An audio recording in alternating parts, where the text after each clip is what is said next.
प्रधानमंत्री Narendra Modi video conferencing के जरिए मध्य प्रदेश में स्टार्टअप कॉन्क्लेव में शामिल हुए। प्रधानमंत्री ने इस दौरान युवा उद्यमियों से बातचीत की और उन्हें सुझाव दिए। पीएम मोदी ने कहा कि भारत के 800 से ज्यादा स्टार्टअप स्पोर्ट्स से जुड़े हैं। इसमें भी जिस प्रकार से भारत में स्पोर्ट्स का कल्चर बना है, उससे स्टार्टअप के लिए इस क्षेत्र में अनेक संभावनाएं हैं। हमें देश की सफलता को नई गति और ऊंचाई देनी है।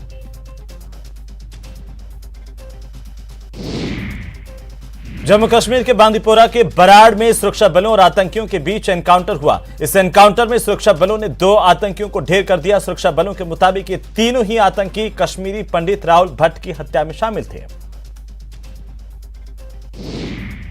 2 साल बाद 30 जून से शुरू होने जा रही अमरनाथ यात्रा की सुरक्षा समीक्षा को लेकर के केंद्रीय गृह मंत्रालय में आज एक उच्च स्तरीय बैठक हुई। इस बैठक में इस यात्रा के दौरान संभावित ड्रोन हमले के मद्देनजर विशेष चिंता जाहिर की गई। तो कटरा से जम्मू जा रही एक बस में अचानक से आग लगी। आग में झुलसकर 4 लोगों की मौत हो गई, जबकि लगभग 20 लोग घायल बताए जा रहे हैं। बस में आग लगने के कारणों का अभी तक पता नहीं चल पाया है।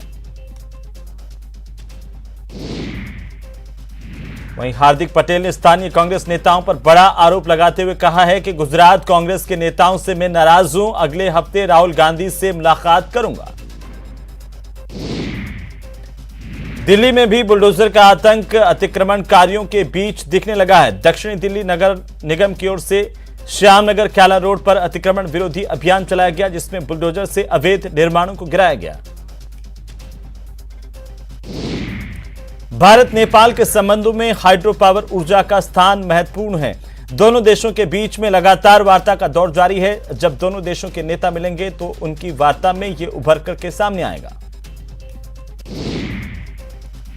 पश्चिमी दिल्ली में मुंडका मेट्रो स्टेशन के पिलर संख्या 544 के पास स्थित एक इमारत में अचानक से आग लग गई, जिसके बाद दमकल की कई गाड़ियों को तुरंत मौके पर बुलाया गया। फिलहाल आग लगने के कारणों का खुलासा नहीं हो पाया है। उदयपुर में कांग्रेस के 3 दिवसीय नव संकल्प चिंतन शिविर की शुरुआत करते हुए पार्टी अध्यक्ष सोनिया गांधी ने 2 टूक कहा है कि संगठन के सामने अभूतपूर्व स्थितियां हैं। हमें सुधारों और रणनीति में बदलाव की सख्त जरूरत है। वहीं बीजेपी पर देश में नफरत का माहौल बनाने का आरोप भी लगाया। तो कांग्रेस वर्किंग कमेटी के अपने पिछले संदेश को दोहराते हुए सोनिया गांधी ने कहा कि पार्टी ने हमें बहुत कुछ दिया है, अब समय है कर्ज उतारने का। हमें निजी अपेक्षाओं को संगठन के हितों के अधीन रखना होगा।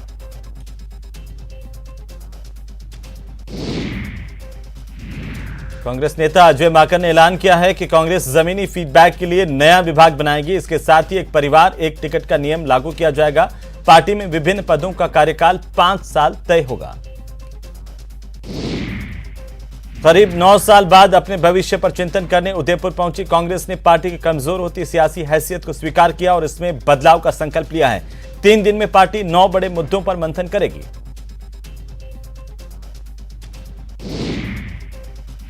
केंद्रीय जल शक्ति मंत्री गजेंद्र सिंह शेखावत ने कहा कि मुख्यमंत्री अशोक गहलोत की कुर्सी खतरे में है और यही वजह है कि गहलोत जी कांग्रेस के चिंतन शिविर के बहाने गांधी परिवार की आरती उतारने में जुटे हैं।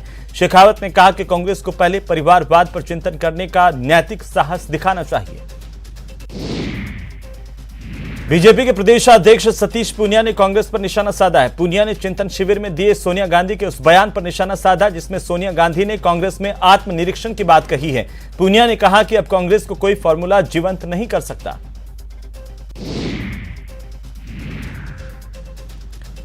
वहीं बीजेपी के हुंकार रैली चूरू में आयोजित की गई। इस रैली में उपनेता प्रतिपक्ष राजेंद्र राठौड़ ने कांग्रेस पर जमकर निशाना साधा। राजेंद्र राठौड़ ने कहा कि मौसम विभाग ने गर्मी का ऑरेंज अलर्ट जारी किया है, लेकिन यह हुंकार रैली कांग्रेस के लिए रेड अलर्ट साबित होगी। मिशन 2023 को लेकर प्रदेश में सरगर्मियां तेज हो गई हैं। राहुल गांधी 16 मई को बेनेश्वर धाम में 132 करोड़ के हाई फ्लड लेवल पुल का शिलान्यास और आम सभा को संबोधित करेंगे। इधर सभा को सफल बनाने के लिए वागड़ और मेवाड़ के कांग्रेसी नेता इसमें जुटे हुए हैं। उद्योग मंत्री और सीकर की प्रभारी मंत्री शकुंतला रावत ने प्रदेश में हो रहे दंगों को लेकर बीजेपी पर निशाना साधा है। सीकर में मीडिया से बातचीत करते हुए प्रभारी मंत्री ने कहा है कि सभी दंगे बीजेपी के प्रायोजित लगते हैं। उन्होंने कहा कि लोगों का ध्यान मूल मुद्दों से हटाने के लिए बीजेपी दंगे करवा रही है। कोटा के प्रभारी मंत्री प्रसादी लाल मीणा ने आज कोटा में बीजेपी पर निशाना साधा। चिकित्सा मंत्री ने प्रदेश में हालिया दंगों को केवल छिटपुट झगड़े बताते हुए दावा किया है कि बीजेपी के लोग ऐसे फसाद करके माहौल खराब कर रहे हैं।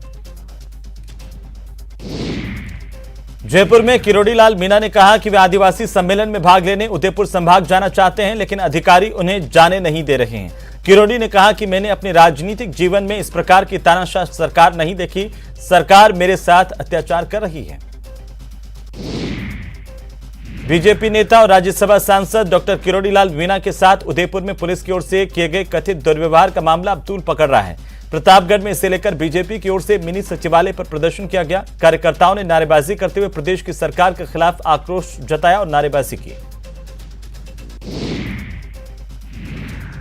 मंत्री रमेश मीणा के भरतपुर दौरे को लेकर के जानकारी है। प्रभारी मंत्री रमेश मीणा आज भरतपुर के दौरे पर रहे, जहां उन्होंने राज्यसभा सांसद किरोड़ी लाल मीणा पर बड़ा बयान दिया। प्रभारी मंत्री रमेश मीणा ने कहा है कि किरोड़ी लाल मीणा खुद अपराधी हैं, उनके खिलाफ 5 मुकदमे दर्ज हैं। 1 लाख सरकारी नौकरी का वादा अब सरकार के लिए बड़ी चुनौती बनता जा रहा है। विधानसभा चुनाव होने में अब 1.5 साल का वक्त बचा है। बेरोजगार सरकार पर अपना वादा निभाने का दबाव डाल रहे हैं, लेकिन शिक्षा मंत्री भरोसा दिलाते हैं कि हम अपने वादे पर खरे उतरेंगे। कोटा में चिकित्सा मंत्री ने एक बार फिर से मुख्यमंत्री चिरंजीवी योजना का लाभ सभी को पहुंचाने का दावा किया, तो फ्री दवा और इलाज की सुविधा न होने पर चिकित्सा अधिकारियों के खिलाफ कार्रवाई का भरोसा दिया।